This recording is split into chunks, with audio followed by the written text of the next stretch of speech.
Com a gente o Rudy Belém. O nome do Rudy é Rudy Cler Silveira Belém. E o Rudy Cler é filho da UX também, né, Rudy? Bom dia, obrigado pela presença aqui no programa. Exatamente. Bom dia, Alberto. Bom dia, Margot. Bom dia aos ouvintes da Rádio Caxias, programa Acredita. Exatamente, fiz minha graduação na UX, minha especialização em gestão financeira e também um mestrado em administração na Universidade de Caxias do Sul. A gente sempre destaca o professor Gelson, acho que quando escuta ele fica vibrando, né? Mais um filho da UX, a universidade é muito importante aqui para a nossa região, né? Exatamente. O professor, posso chamar assim, do Rudy Belém, é mestre em administração pela UX, especialista em gestão financeira, bacharel em administração pela universidade, especialista em docência no ensino superior pelo Centro Universitário Leonardo da Vinci, também especialista em gestão e educação pela Universidade Tecnológica Nacional de Buenos Aires, e também tem uma experiência de uma década e meia em planejamento operacional na indústria, em docência, sendo professor de gestão nas áreas financeira, operacional e logística. E atualmente é professor de ensino técnico, graduação, MBA, coordenador acadêmico de curso de gestão e consultor e palestrante. E por isso que a gente convidou ele. Com um currículo desse é brincadeira, né, Rudy? Isso é muito trabalho e é muito cuidado com a questão financeira também, né? Para pagar esses cursos todos aí. Com certeza. Muita planilha. Muita planilha. Exatamente. Então, assim, agradeço o convite, né, para poder participar e falar de um assunto tão importante, né, relacionado à educação financeira, que está presente no nosso dia a dia, né? E eu estava vindo para cá e eu ouvi a Margot comentando que ela não teve esses conceitos lá no passado, no tempo que estudava, né? E realmente, quando nós falamos em educação financeira, nós temos um fator cultural, né, que faz com que no passado era um assunto não muito discutido e quase não discutido, né? É um assunto que normalmente ele vem da família, né? Vem do pai para o filho, né? No ambiente escolar, tanto no ensino básico quanto no ensino fundamental, nós não tínhamos nada que voltasse a como guardar o dinheiro, como administrar de uma forma correta, né? Como ter a gestão financeira, um orçamento financeiro doméstico, né? Então, nós vemos um empenho cada vez mais, é um termo que cada vez mais está presente no dia a dia, né? Nós falamos que a educação financeira, ela tenta promover a saúde financeira, né? Nós sabemos que nós temos a saúde física, que é importante, nós desenvolvemos atividades físicas, nós temos uma saúde espiritual, que é importante todo mundo ter, né? Buscar aquilo que acredita. E nós temos também a saúde financeira, que obviamente é todo o impacto que as questões financeiras, né, trazem para as pessoas, né? Que é a preocupação, o estresse, o endividamento, né? Então, esse termo, né, de educação financeira, ele é muito importante. A gente poderia chamar esse quadro aqui, essa entrevista aqui, de café com terapia também, né? Porque tem muita gente que não consegue ter um controle das suas planilhas, do seu custo, gasta mais do que ganha, se endivida, e aí vem a questão da saúde mental, quer dizer, é saúde mental, né? Exatamente, ele vai impactar com certeza na saúde emocional, na saúde mental, né? Em função de tudo que eu falei, né? Vai trazer preocupação, vai perder o sono em função das questões do endividamento, né? Então, além desses fatores, né, que eu comentei, que é um fator cultural, tem os fatores econômicos, obviamente, né? O Brasil é um país extremamente pobre, tem uma renda per capita bem baixa, e isso justifica-se cada vez mais a busca, né, por conhecimento de como fazer essa gestão financeira da melhor parte possível, né? E o que pega bastante nessa parte de como eu vou desenvolver o meu controle financeiro, como que eu vou desenvolver, então, essa gestão financeira familiar, ela parte dos fatores comportamentais, né? O que são os fatores comportamentais? Como que eu lido efetivamente com a minha renda, como que eu lido com os meus gastos, como que eu faço esse controle, né? Então, podemos falar que para fazer o controle financeiro não precisa de um software, não precisa de uma planilha muito elaborada, Pode né? ser no caderninho. Exatamente, eu ia falar que o bom velho caderninho, um lápis para poder anotar e entender efetivamente, né, alguns pontos fundamentais. Porque quando vamos desenvolver um planejamento financeiro, a gente tem que partir do ponto de entender como que está a nossa situação atual, né? E para isso a gente precisa, então, nesse caderninho anotar, então, quais são as minhas receitas, né? Entender efetivamente quanto que eu ganho, né? E a partir daí entender efetivamente os gastos que eu tenho dentro do meu mês, né? E dentro dessas opções dos gastos, obviamente, entender que é fixo, né? O que é recorrente, o que todo mês eu preciso pagar, que nós chamamos de gastos fixos, né? E também nós temos os gastos temporários, que são aqueles gastos que têm um tempo menor, que talvez uma prestação, alguma questão relacionada a essas situações, né? Que nós precisamos ter muito bem identificado, muito bem anotado, para a partir daí sim tomar então um planejamento financeiro, né? Anotar tudo. Anota tudo, né? Então a gente... Um grande amigo nosso, Ademir Bassanese, né? Que é um cara, ele disse, anota tudo no caderno. Todas as despesas que tu tiver, gastou no café, anota. É isso? É isso, precisa anotar, porque assim, quando a gente faz um registro, então o grande objetivo do registro é, dentro de um determinado período, nós avaliarmos, né? Então, por exemplo, eu faço o registro de um mês e no fechamento desse mês eu vou fazer uma avaliação, eu vou olhar para trás e eu vou verificar o que eu gastei e o que eu posso melhorar para o próximo mês. Então, é um exercício de eu identificar aquilo que eu gastei efetivamente e poder fazer um processo de planejamento. Olha, eu gastei demais nesse ponto aqui, eu posso melhorar para o próximo mês, eu posso reduzir. Porque muitas vezes os pequenos gastos que a gente tem no dia a dia, a gente não dá muita importância. Mas ele vai acumulando e vai somando, quando chega no final do mês, ele é um valor bem significativo. Então é importante a gente entender esses gastos, fazer essas anotações, né? E sempre estar verificando recorrentemente, identificando, né? Para poder trabalhar para o futuro. Qual que é a regra, assim, que vocês utilizam para economizar por mês? Quanto que a pessoa teria que guardar ou investir por mês? Dentro da receita de cada um, né? Claro, cada um tem uma realidade, né? Cada um tem os seus ganhos, as suas despesas, né? Mas o ideal, no mínimo, é 10%, né? Separar esse valor, que nós chamamos, né? Para construir uma chamada reserva de emergência, né? Porque mesmo que nós desenvolvemos um bom planejamento, a gente anota tudo aquilo que a gente vai ganhar, tudo aquilo que a gente tem de gastos, sempre vão ocorrer alguns fatores inesperados, aqueles fatores que não estavam planejados. O carro estragou, algum problema de saúde, ou seja, precisa montar essa reserva de emergência para todos esses eventos que não estavam planejados. Então é muito importante, no mínimo 10%. E aí, obviamente, dependendo da realidade de cada um, né, quanto mais conseguir guardar efetivamente, né, e não gastar mais do que se ganha, e a gente vê a realidade, né, que a gente tem mais que 70% da população endividada, que é essa questão muitas vezes que é voltada né? no Brasil, exatamente, né, voltada a essa questão muitas vezes da ansiedade, né, de comprar por antecedência, não ter esse controle, gastar mais do que ganha, né. Então são esses fatores que muitas vezes fazem com que haja essa necessidade de ter o controle financeiro. Se eu te perguntasse o que a gente não deveria comprar a crédito, por exemplo, o combustível do carro, a alimentação, a gente deve... uma vez eu ouvi isso de uma pessoa, disse, olha, alimentação não compra no cartão de crédito, né? Não abastece teu carro no cartão de crédito, as pessoas vão colocando no crédito, vão colocando no cartão de crédito. Isso é ruim? Qual é a orientação do tipo assim, comida... abastecimento, as despesas mais urgentes, não põe no crédito. Assim, o que a gente precisa... As pessoas estão parcelando até remédio, né? Assim. Exatamente. É por isso que eu falo, é a realidade de cada um.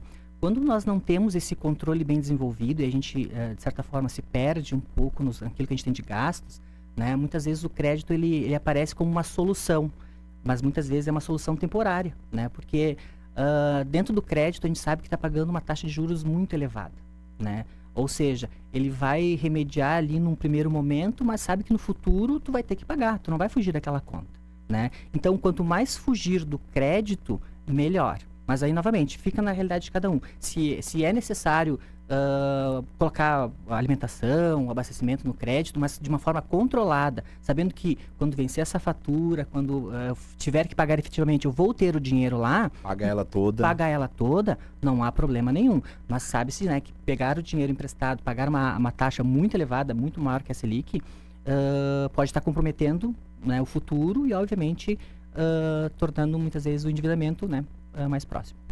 E dentro de casa, como é que funciona esse planejamento? Tem que estar todo mundo ciente disso, né? O marido, a esposa, os filhos, como é que faz essa junção aí de necessidades e de vontades que às vezes tem que dar uma segurada? Quem é que faz esse papel? Tem que ter reunião ou não? Tem que ter, exatamente.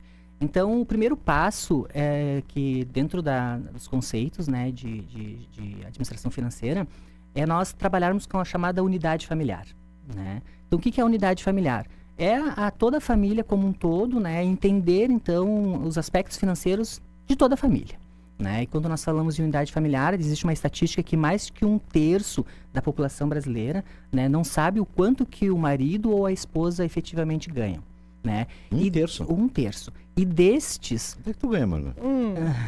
Conversamos depois. E destes, mais 70% não conversam, não há essa Acho que a gente conversa. está nesse 1/3 aí, Alberto. Nós ia chegar, eu sabia que o Rudi ia falar desse assunto aí, nós estamos nesse 1/3 aí, né? Que não conversa sobre planilhas econômicas. Exatamente, e é muito importante, então, ter essa definição de unidade familiar, né? E quando nós falamos de unidade familiar, é a família conversar efetivamente, entender as receitas um do outro e conversar sobre os gastos em conjunto, né? Porque é uma família, é uma unidade familiar.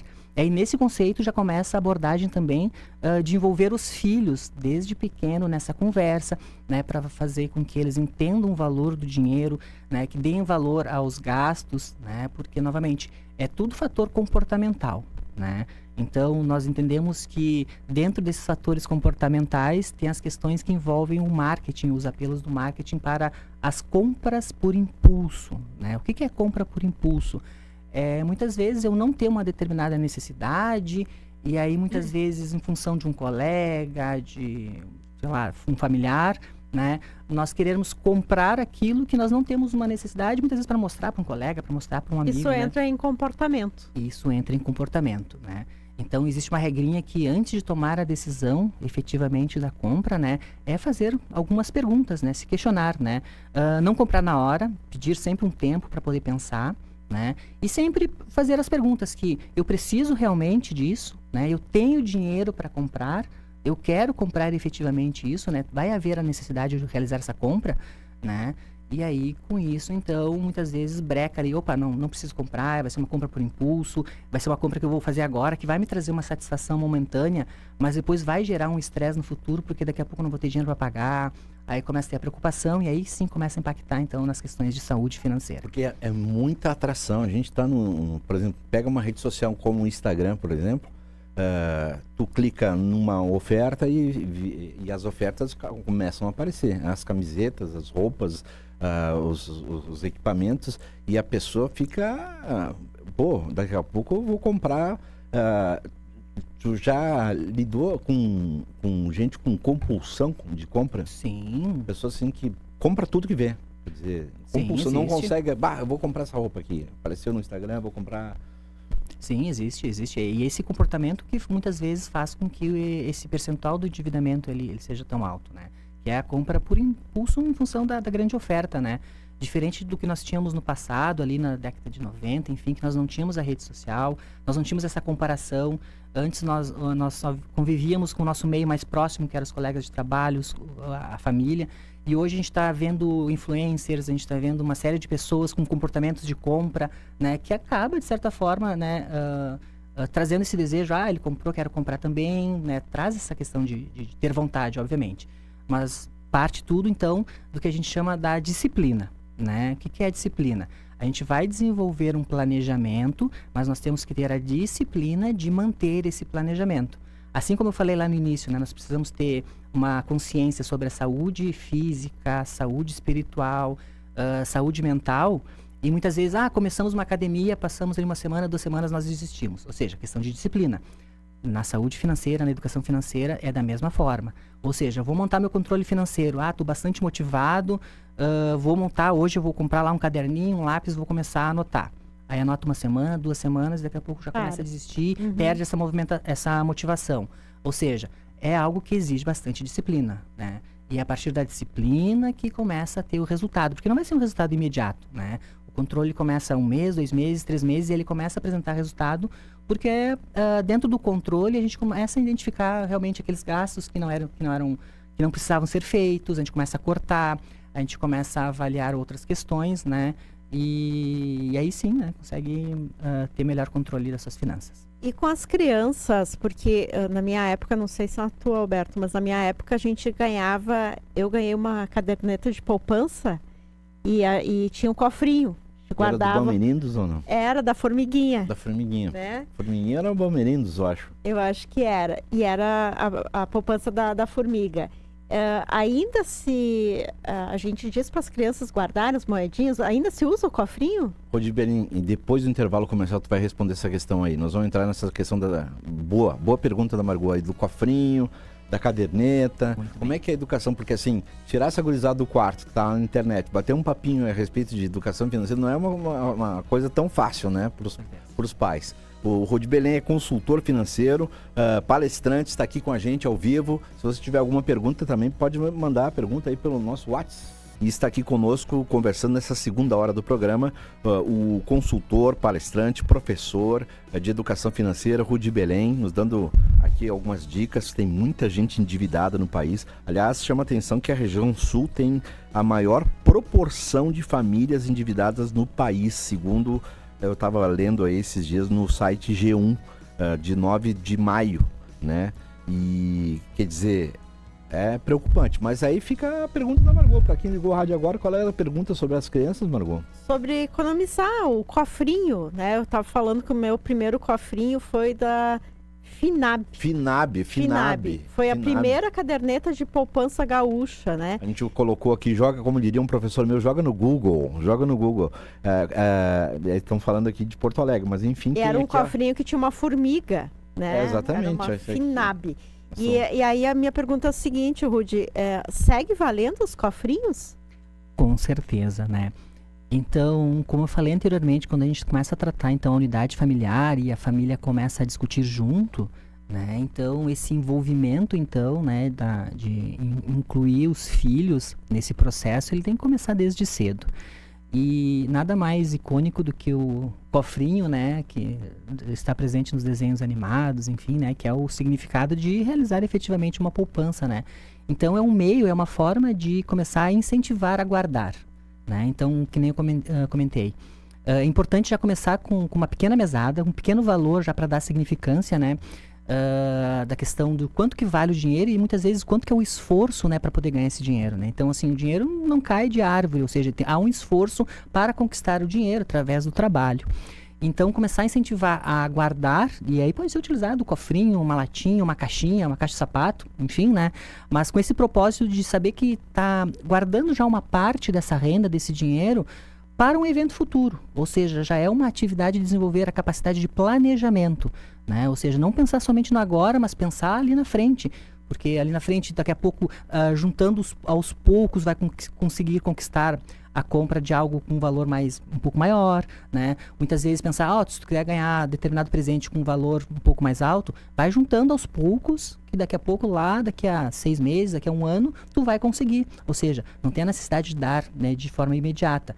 Ou seja, vai criando esse senso que dentro de um processo de planejamento, a gente precisa planejar as contas no curto prazo, no médio prazo e no longo prazo. E muitas vezes aquelas que têm um valor mais elevado, um valor mais alto, tem que ter essa paciência de muitas vezes estar juntando dinheiro, né, para conseguir essa oportunidade de não estar pagando uma taxa de juros, não estar se endividando para comprar algo que muitas vezes é possível esperar, né? Dá para segurar um pouco a ansiedade de muitas vezes querer comprar e aguardar um pouco. Então, assim, né, com um cofrinho, já vai estimulando que vai juntando aos pouquinhos, que o tempo passa rápido, 6 meses, 1 ano, já tem um valor suficiente para comprar aquilo que quer, né, e estimula a economia. Isso é muito importante. Cofrinho que dá para tirar o dinheiro, né? Porque nós tínhamos um lá em casa que não dava, né, para tirar o dinheiro, só quebrando ele. Só quebrando, tanto que a gente conseguiu... Tinha um martelinho junto, encher né? ele, né? Deu uns R$500 aí no ano, com moeda de um. Não é mais recomendável guardar moeda. Mas a gente não tem mais mexido com dinheiro, né? Exatamente. O dinheiro... Ou é cartão, ou é Pix, enfim... Com o avanço tecnológico, né, transformação digital, cada vez mais nós estamos utilizando o dinheiro digital, né? Então, ou é Pix, ou é cartão, né? E o dinheiro em circulação, enfim, ele acaba estando cada vez mais escasso, né? Em cédulas, né? Em cédulas, exatamente, né? O dinheiro vai haver, porque é um meio de negociação, isso que eu quis dizer, né? Mas, enfim, estimular as crianças nesse sentido é fundamental, importante. Olha um recadinho aqui da Floreci, nosso ouvinte. Margot, eu tinha o cofrinho que era uma galinha. Era do Bradesco. Que lembrança marcante. Na humildade dos meus pais, eles tinham já essa consciência. Exatamente. E voltando um pouco ali sobre o modelo do cofrinho, né? dependendo da característica que nós temos e nós nos conhecemos com relação à disciplina, né? Quanto mais dificuldade tiver para poder fazer esse resgate, então se for esse porquinho, esse cofrinho que ele tem dificuldade de tirar, só vai quebrar quando estiver cheio, com certeza é melhor, porque daí traz essa dificuldade, ou seja, eu não vou ter acesso a esse dinheiro de uma forma fácil.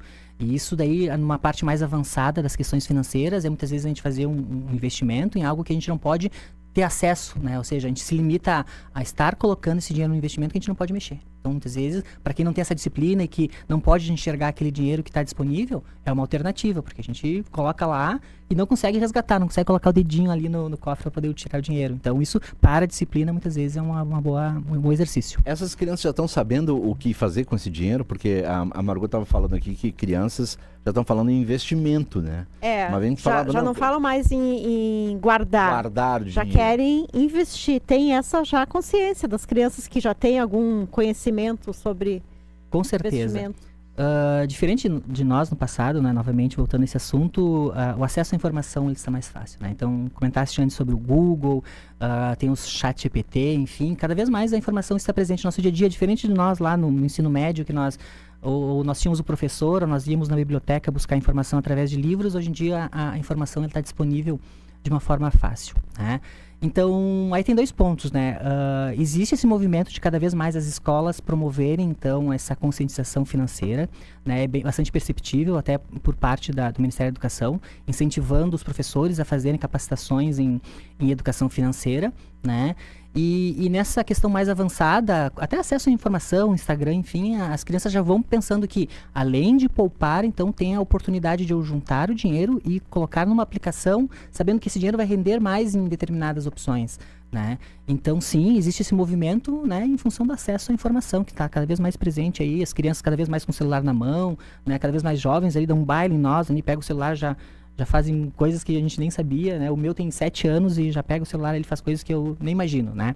Mas enfim, é o acesso à informação. O teu filho, por exemplo, já sabe quais são as melhores aplicações. Né? Ele já acompanha, ele já sabe, com certeza. Se bobear, tá na Bolsa de Valores. Olha, ele já conhece. Já conhece, Mas tenho certeza que ele conhece. Passa pela escola também, né? Além dessa consciência dos pais, da família, passa também por esse preparo na escola também, né? Pelo menos deveria, né? E deveria, porque assim, tanto na família quanto na escola é a parte que vai constituir a formação, né, das crianças, adolescentes, enfim, né?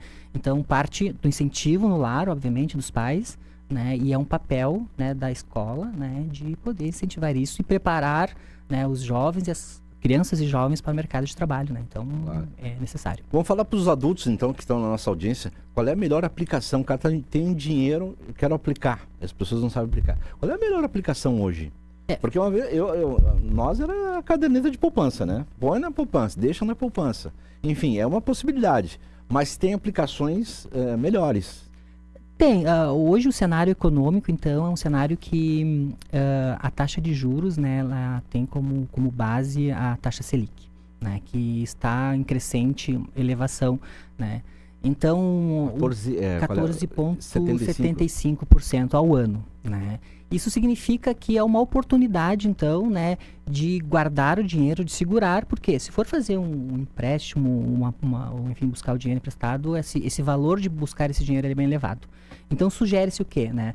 Um investimento numa renda fixa, né? Ou seja, que tu sabe que no final desse período de um ano, por exemplo, tu vai ter 14,75 de forma fixa. Então, o que sugere-se agora, né? Sugere-se uma renda fixa, né? Ou seja, tu tá garantindo ali que nos próximos 12 meses tu vai estar, no mínimo, garantindo esse valor da Selic como rendimento. Né? Então, se é R$1.000, a gente está falando ali em R$147. Se está falando R$10.000, a gente está falando em 1.400. Ou seja, já é um valor significativo. Né? Então, sugere-se nesse momento uma renda fixa. E tu não vai poder mexer durante esse período. Tem várias opções, né? Tem várias opções. Tem, por exemplo, o CDB. Se o cara conseguir entrar no banco e conversar com alguém do banco, né? Porque ultimamente os bancos não deixam a gente passar da porta, né? Para chegar em alguém presencialmente, né? Exatamente. Conversar. E aí é um bom ponto, Alberto, falar nisso, porque assim, quando nós falamos em investimento e guardar dinheiro, a gente tem que buscar órgãos credenciados, bancos que tenham essa questão de estar inscritas no Sistema Financeiro Nacional. Oficiais, né? Oficiais, porque a gente vê muitas questões assim envolvidas a pessoal, a grupos de pessoas que prometem ganhos muito fáceis, com rendimentos estratosféricos, assim, ganhos muito altos, que é golpe, né? Muitas vezes é envolvido a golpe. Então tem que prestar muita atenção assim com relação a isso. Na dúvida, buscar quem conhece. Pirâmides, exatamente. Então é algo que eu sempre pontuo bastante nas minhas palestras, que é essa questão de cuida do golpe, não existe dinheiro fácil. Então, assim, se tem a Selic, que é o que tem como base a taxa de juros no Brasil, tudo que for acima de 14,75% ao ano é de desconfiar. Tem pessoas, não, mas o meu amigo lá colocou 10 mil e em um ano recebeu 50 mil. Opa, não existe isso, não existe dinheiro fácil. Não existe dinheiro fácil. Então, alerta que busque bancos, órgãos credenciados, né, que estão no Sistema Financeiro Nacional, que tenha o Fundo Garantidor de Crédito, né, que é uma garantia que caso o banco quebre, a pessoa vai resgatar um determinado valor. Então busque órgãos oficiais, né? Nunca pelo amigo do amigo que disse que ganhou. Então isso aí é furada. Conversa com o teu gerente, né? Conversa com o gerente, conversa com quem entende do assunto. E para quem quer fazer um investimento a longo prazo, por exemplo, está trabalhando, está ok com as suas finanças e quer guardar um dinheiro para quando se aposentar, para mais adiante, qual que é a indicação? Nós temos a previdência privada, que é falada bastante, mas é o melhor investimento? É o melhor, né? Que a previdência privada, ele tem por esse objetivo, então, né? De poder estar depositando, então, esse valor para ter um resgate no futuro, né? Então, também é um processo de planejamento de poder estar entendendo. Mas tem outros tipos de aplicação, por exemplo, como o Tesouro Direto do governo também, que é a longo prazo, então, que pode se colocar a 4 anos, 5 anos, né? Que vai ter também essa garantia, que é um órgão oficial, né? Nós temos os LCIs e LCAs também, que são oferecidos pelos bancos, né? Que muitas vezes tem essa chamada de carência. O que é a carência? Eu não posso mexer em 1 ano, não posso mexer em 2 anos. Que isso, ele é muitas vezes, para essa questão da disciplina, de eu não ter o valor disponível para mim ali, né? Ele facilita bastante. Eu sei que eu vou deixar o dinheiro lá e eu não posso resgatar em hipótese nenhuma. Ou seja, tem esse prazo de carência. Então, ele auxilia bastante. Então, tem diversas opções, né, de investimento que, obviamente, quanto maior for o prazo, maior vai ser esse percentual de ganho, né? Então, agora, para os pais que têm um filho adolescente, por exemplo, tem gente que já começa a preparar, né, a previdência privada já lá na adolescência, né? Quer dizer, porque a aposentadoria do INSS vai ser uma merreca, se for, dependendo do caso, né? E a previdência privada, não, né? Com certeza. A previdência do INSS, do governo, enfim, né? A gente sabe o quanto que ela está comprometida, né? Com questão de no futuro, né, haver valores suficientes para pagar toda os trabalhadores, enfim. E a privada não, a privada ela tem uma segurança, né? Você está controlando, está acompanhando ali, está depositando o seu valor e, obviamente, dentro de um determinado prazo, tu vai ter o resgate e vai se assegurar com esse valor para o futuro. Claro. Mais alguma pergunta, Margot?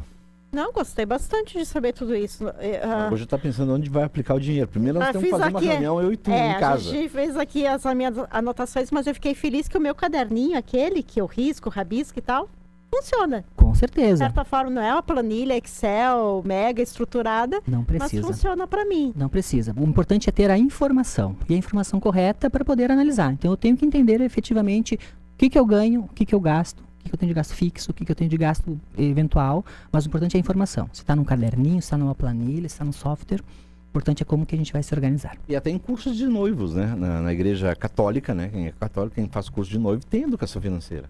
Sim, importante. Para os noivos, né? Para eles fazerem exatamente isso que o Rodi está dizendo aqui, ó. Se organizem, né?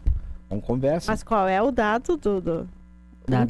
Um terço dos casais não está fazendo curso de noivos ainda. Não sabem quanto que o marido ou a esposa ganha.